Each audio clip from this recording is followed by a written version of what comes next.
Nós estamos conversando durante já 2 domingos, esse é o 3º domingo que nós estamos compartilhando esta série de mensagens que traz o título aí, Quando Jogar a Toalha Parece Ser a Melhor Opção. E hoje eu quero convidar você para abrir o texto lá no livro dos Reis, no primeiro livro dos Reis. Nós vamos ler o capítulo 19.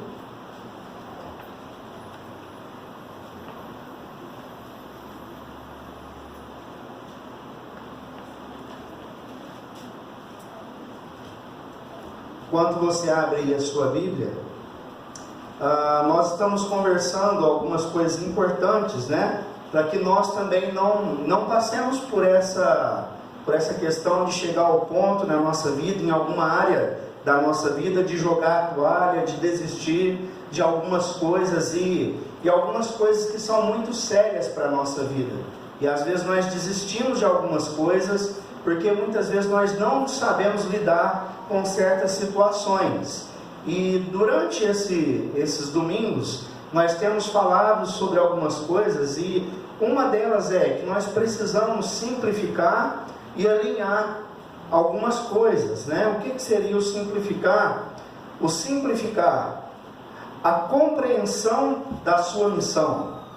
A questão é, por que eu existo? Por que Deus me deu essa vida? Nós precisamos buscar esse sentido para a vida e também alinhar. E o que seria esse alinhar? Ações e atividades ao propósito da vida. Então, não só entender por que eu existo ou qual é a minha missão nesse mundo, mas também fazer com que isso aconteça na nossa vida. E eu quero convidar você para fazer essa leitura do primeiro livro dos Reis, no capítulo 19, apenas do verso 3 a 5. Nós vamos ler outros versículos, outros textos. Se você quiser tomar nota depois, fique à vontade, mas esse vai ser o texto base aí da nossa mensagem desta noite. A palavra do Senhor diz assim: temendo, pois, Elias levantou-se, e para salvar a sua vida se foi e chegou a Berseba, que pertence a Judá, e ali deixou o seu moço. Ele mesmo, porém, se foi ao deserto, caminho de um dia, e veio e se assentou debaixo de um zimbro, e pediu para si a morte, e disse: basta, toma agora, ó Senhor, a minha alma, pois não sou melhor do que meus pais. Deitou-se e dormiu debaixo do zimbro. Eis que um anjo tocou e lhe disse: levanta-te e come. Levanta-te e come. Esse texto, se você prestar atenção nesse texto, né, você vai ver justamente aquilo que nós comentamos na primeira mensagem. E nós citamos alguns homens de Deus, porém homens, né, como Moisés e também como Elias. E hoje eu quero falar com você um pouco mais sobre o profeta Elias. E aí nós precisamos entender o contexto de tudo que estava acontecendo para que Elias chegasse nesse ponto de pedir para Deus tirar a sua própria vida. Então nós precisamos entender o que estava acontecendo na vida de Elias. Bom, primeira coisa que você precisa entender, no capítulo de número 17, no versículo 1, a partir do verso 1, Deus envia Elias a Acabe. Acabe era um rei, e um rei que não era temente a Deus, aliás, era um rei que ele não era piedoso, ele não era misericordioso, e esse rei também era marido a sua esposa, muito conhecida no mundo bíblico, chamada Jezabel. Então, Deus envia Elias a Acabe para cumprir uma profecia. E no capítulo 17, do verso 2 a 6, você vai encontrar justamente aonde Deus cuida de Elias através de corvos. Então olha só o que está acontecendo na vida de Elias, né? Ele é enviado para fazer uma profecia para um rei que não é temente a Deus, e muita maldade no seu coração, sem misericórdia. Depois, no capítulo 17, do verso 2 a 6, Deus manda Elias para um lugar e ele diz: olha, quem vai cuidar, quem vai dar comida para você são os corvos.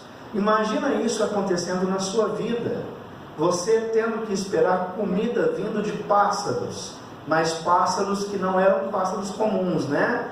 Os corvos comiam carne, eles comiam coisas que muitas vezes nós não gostaríamos de comer, mas Elias é cuidado por Deus dessa forma.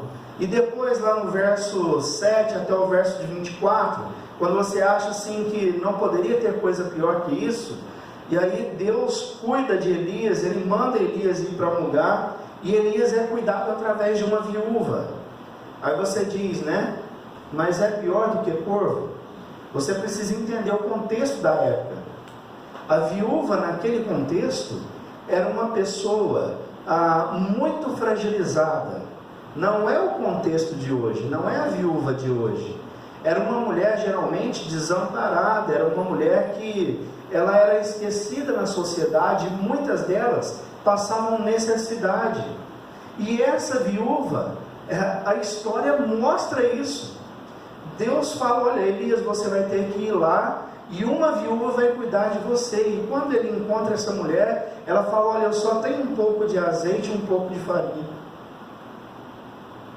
Elias fala: vai lá e faz o que tem que fazer, prepara o alimento, serve primeiro a mim, e Deus vai multiplicar isso na sua vida. Não vai faltar para você nesse tempo de seca nada na sua casa.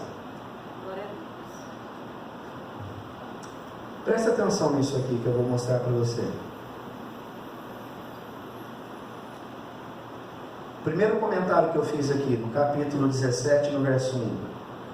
Deus envia Elias a Acabe para dar uma profecia, para falar algo que Deus iria fazer. E a profecia não era muito boa. Imagina você chegando diante de um rei desse, falando que ia acontecer uma coisa muito ruim naquele tempo. Uma seca muito grande sobreviria sobre aquela nação. Mas Deus envia Elias e Elias vai. No capítulo 17, o verso 2 e depois 7, 24, Deus fala, Elias obedece e Deus cuida. Deus fala, Elias obedece e Deus cuida de Elias. Presta atenção nisso e guarda isso. Até o final da mensagem você vai compreender onde eu quero chegar. Então você tem aí esses três momentos, e depois um quarto momento, no capítulo 18. Deus envia Elias de volta a Acabe. E no capítulo 18, ele se encontra com um homem chamado Obadias. Obadias era o responsável pelo palácio de Acabe. Obadias era um homem que temia a Deus, e ele temia muito ao Senhor, apesar de estar servindo um Deus que não acreditava nesse Deus que nós temos, um Deus criador. E ele também, esse Obadias, ele escondeu e alimentou 100 profetas, o qual a rainha Jezabel já tinha mandado matar todos os profetas do Senhor.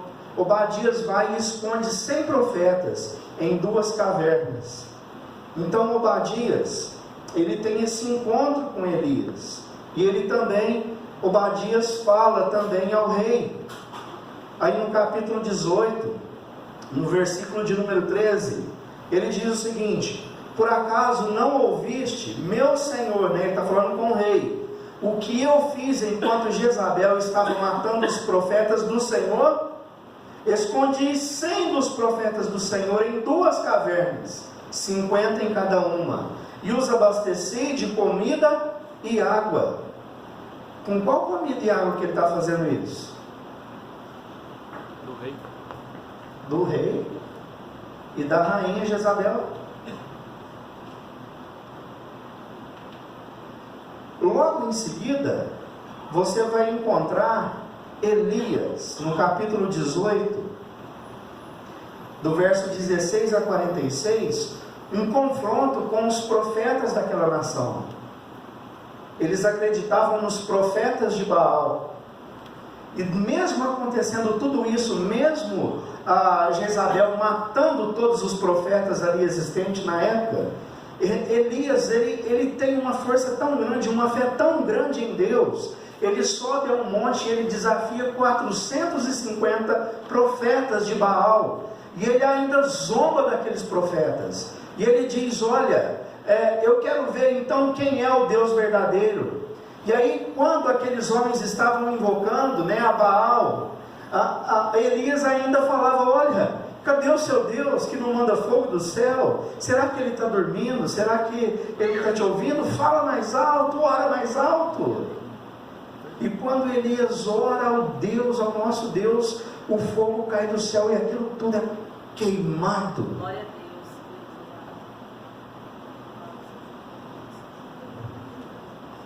E aí começa uma crise com Elias. Olha só o que ele diz no verso de número 22. Eu sou o único que restou dos profetas do Senhor. Você percebeu que tem um ponto de interrogação ali, né? Será que ele era o único mesmo que restou? No capítulo 19, você encontra a ameaça de Jezabel a Elias. E ela diz o seguinte, versículo 1 e 2: que os deuses me castiguem, se amanhã nesta hora eu não fizer com a sua vida o que fez com a deles, daqueles profetas. Elias então ele entra numa crise. E no capítulo 19, versículo 3 e 4, Elias teve medo e fugiu e entrou aonde? Deserto. Num deserto. Deixa eu falar um pouquinho aqui do deserto.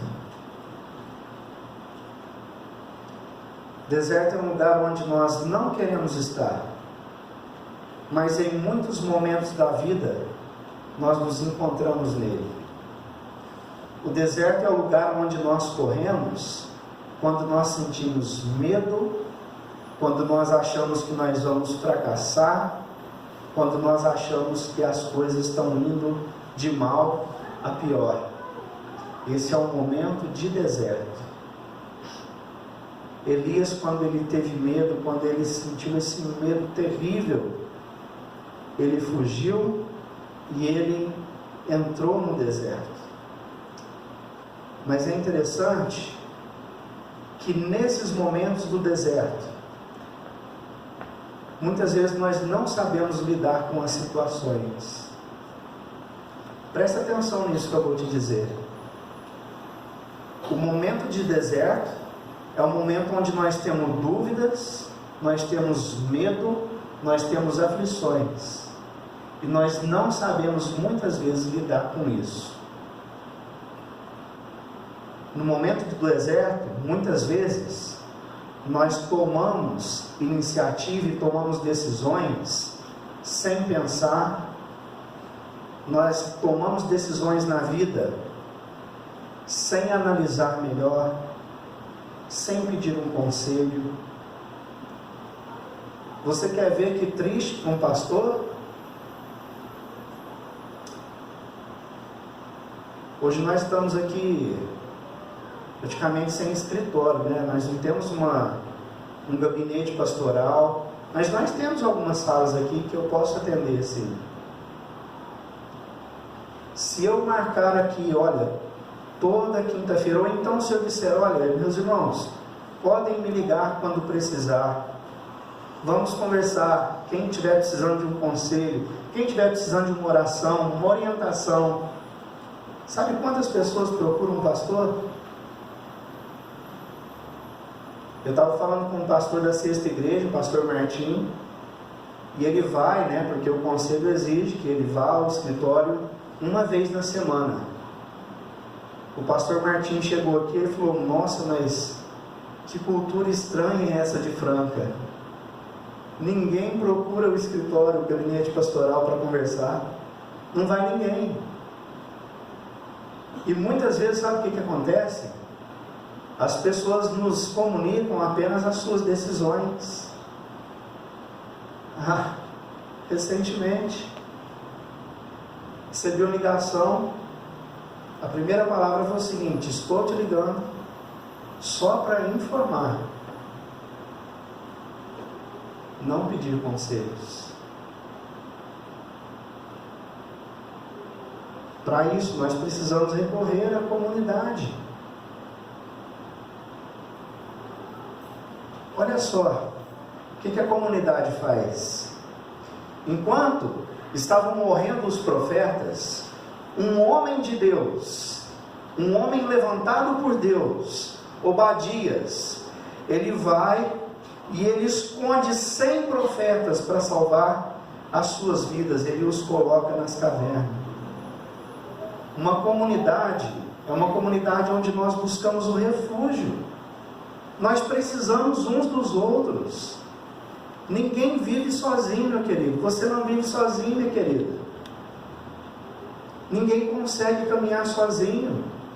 Nós precisamos uns dos outros, assim como esses homens precisou e pôde buscar refúgio com Obadias. E quando você entra no deserto, se você não toma as decisões, você fica igual a Elias. O que ele estava ali no coração? Amargura, orgulho e uma visão distorcida daquilo que Deus queria para a vida dele. E em meio a tudo isso, nós vemos o cuidado de Deus. A história não termina com Elias morrendo numa caverna. A palavra do Senhor diz assim que, a partir do verso 5, de repente, um anjo do Senhor tocou nele quem? Em Elias, e disse, Elias estava lá dormindo naquela caverna. Esse anjo tocou e disse, levanta-se e coma. Elias olhou ao redor e ali, junto à sua cabeça, havia um pão assado sobre brasas quentes e um jarro de água. O cuidado de Deus, mas um cuidado tão especial. Eu não sei se você já teve essa oportunidade, eu creio que todos aqui já teve, né? De pegar aquele pão quentinho. Já teve essa oportunidade? Mas o mais gostoso não é na padaria. Sabe aquele pão em que a mamãe ou a vovó faz? Aquele pão caseiro, quentinho do forno. Sai do forno. Minha mãe, ela está um pouco debilitada, mas até hoje ela gosta muito de fazer isso. E quando ela faz lá um tal de pão de Cristo, aquilo é uma delícia. Quem já comeu sabe, né? Deus, Ele tem um cuidado tão especial com Elias. E diz que esse anjo chega lá e Elias está dormindo. Ele não sai a pontapés, ele não sai chutando Elias. Ele toca em Elias. Ele bate nos ombros de Elias. E quando Elias abre os seus olhos, tem lá um pão assado, quentinho, um jarro de água. O que Elias faz? Ele comeu, bebeu e deitou-se de novo. E é interessante, o cuidado de Deus não para, né? E aí diz aí que o anjo do Senhor voltou, tocou nele e disse, levanta-se e coma, pois a sua viagem será muito longa. Então ele se levantou, comeu e bebeu. Nós precisamos estar sensíveis às necessidades.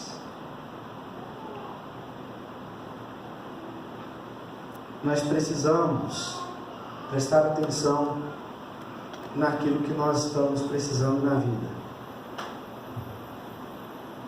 Talvez nós criticamos muito a ação de Elias. Ele teve medo e se escondeu numa caverna. Mas ele precisava descansar, meus queridos.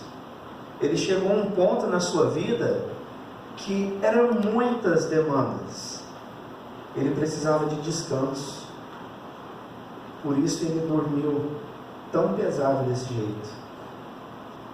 Talvez nós estejamos precisando disso também. Fique atento, sensível às necessidades. E aí, Deus ele cuida de tal forma, e isso envolve o carinho. E você precisa também respeitar o processo. Respeite o processo. Mas você continua lendo a história e diz, que e a palavra do Senhor veio a ele: o que você está fazendo aqui, Elias? O que Deus está querendo dizer aqui é que agora é o momento de levantar e continuar a caminhada. O padrão anterior que nós começamos lá no comecinho da mensagem, Deus fala, Elias obedece e Deus cuida. Agora vem uma ameaça da palavra de Deus, E aí tem uma ameaça, o que acontece? Elias foge e Deus questiona. E olha só a visão distorcida de Elias. Ele diz o seguinte: tenho sido muito zeloso pelo Senhor, o Deus dos exércitos. Os israelitas rejeitaram a tua aliança, quebraram os teus altares e mataram os teus profetas à espada. Sou o único que sobrou, e agora também estão procurando matar-me. Tem que acender uma luz amarela aí. Quando a palavra de Deus diz ali, Elias falando, eu tenho sido muito zeloso, a tradução melhor que fica para nós aí do original, para aquilo que o Elias está dizendo aqui nesse texto, é que ele se empenhou de corpo e alma no trabalho de Deus. E quando você olha para a história de Elias, você precisa concordar com isso. Elias era um homem temente a Deus e que estava servindo a Deus de corpo e alma. Mas quando você olha mais embaixo, ele diz, olha, eu sou o único que sobrou. Precisa acender uma luz de alerta. Se você continuar lendo, no capítulo 19, no verso 18, Deus questiona o seguinte, Deus fala o seguinte, olha, eu fiz sobrar 7.000 em Israel, 7.000 homens, todos aqueles cujos joelhos não se inclinaram diante de Baal, e todos aqueles cuja boca não o beijaram. No capítulo 20, no verso de número 13, se você depois olhar aí essa referência, você vai ver que Deus usa um profeta, não aparece o nome desse profeta, mas ele usa um profeta lá sem nome, mas Deus usa, então Elias não é o único. No capítulo 20, no verso 35, Deus usa também um discípulo de profeta. E em 1 Reis capítulo 22, no verso de número 8, quando os reis se juntam, e aí um rei que é temente ao Senhor, ele diz a Acabe, olha, será que sobrou algum profeta? Porque nós precisamos ter uma visão de Deus, para saber se nós podemos guerrear, se não podemos guerrear. E sabe o que Acabe responde? Sim, sobrou um. Quem que você acha que é?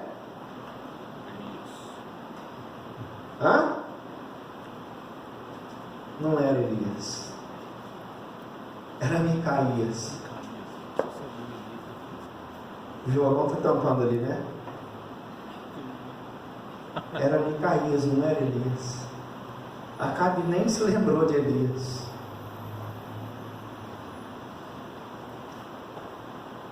Nós precisamos alinhar nosso caminho com Deus.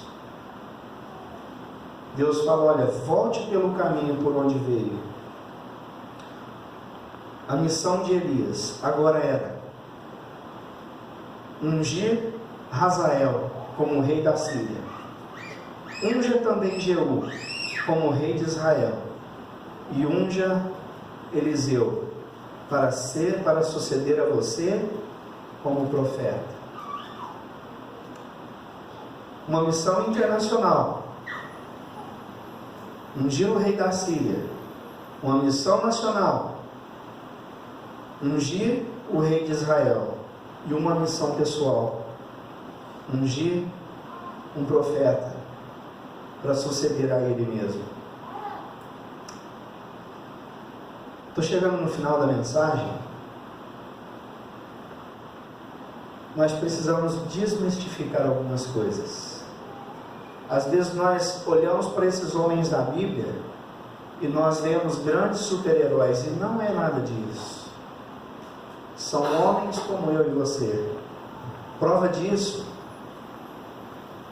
Tiago, ele escreveu uma carta no capítulo 5, no verso 17. Ele começa o versículo dessa forma: Elias era humano como nós. Ele sofreu, foi obediente a Deus, entrou numa caverna, momento de depressão, cuidado de Deus na vida dele. Mas ele era homem, como eu e você. Ele era um ser humano. E às vezes nós esquecemos disso. Às vezes nós cobramos os filhos, né? Às vezes tão pequeno. Você tem que ser o melhor na escola, você tem que ser bem sucedido, você tem que passar no vestibular, você tem que fazer o concurso. É tanta cobrança, e tanta cobrança de nós mesmos. Olha só que final que Elias chega. Ele precisa ungir o rei da Síria, o rei de Israel, e ele precisa abençoar uma pessoa que vai suceder ele como profeta. Deixa eu trazer algumas coisas aqui para a gente pensar na mensagem de hoje. Primeiro, você não é único e nem exclusivo. Isso aí vai na contramão daquelas pessoas que pregam a autoajuda, aonde ele diz: olha, você é um exclusivo, você é um ser que não tem outro igual. Olha, todo mundo é substituível, todo mundo. Você não é único. Elias teve essa ideia, ele foi falar para Deus: Deus, olha, só restou eu sou o único. Deus fala: não, você não é único, você não é exclusivo.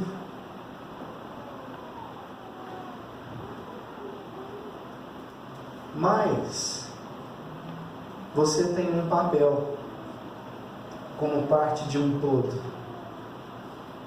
Isso é importante você entender. Você não é único e exclusivo, mas você tem um papel importante como parte de um todo. Elias não era único e exclusivo, mas ele tinha o seu papel, a sua importância como parte dessa história.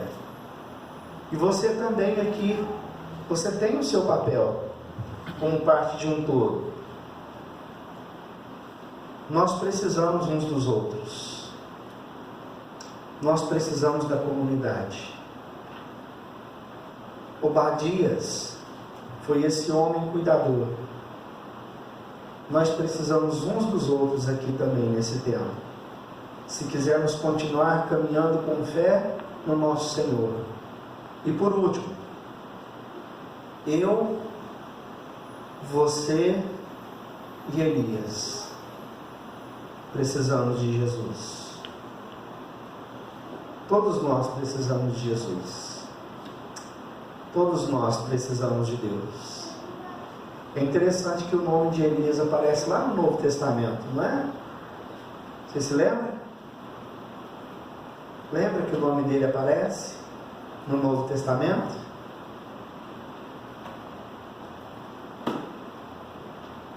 Mateus, capítulo 17, do verso 3 a 5.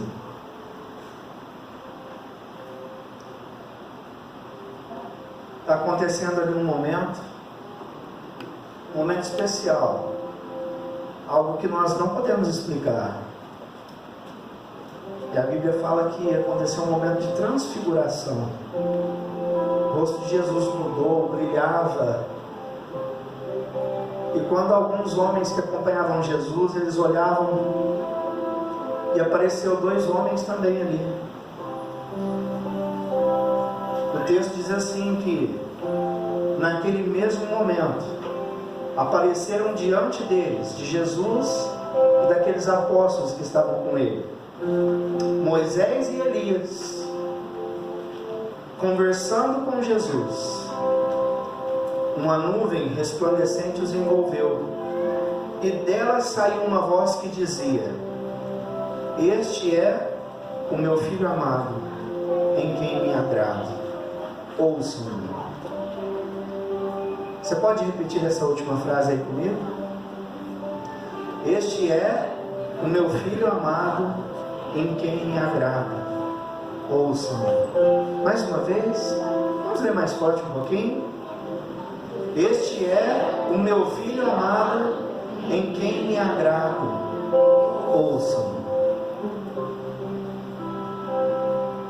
Elias precisa de Jesus, Moisés precisa de Jesus, eu preciso de Jesus, você precisa de Jesus. Mas nós precisamos ouvir a voz de Deus, o que Ele quer para a nossa vida. Nós precisamos ouvir a voz de Deus nos encorajando. Nós precisamos sentir o carinho de Deus, o cuidado de Deus, que muitas vezes passa despercebido na nossa vida.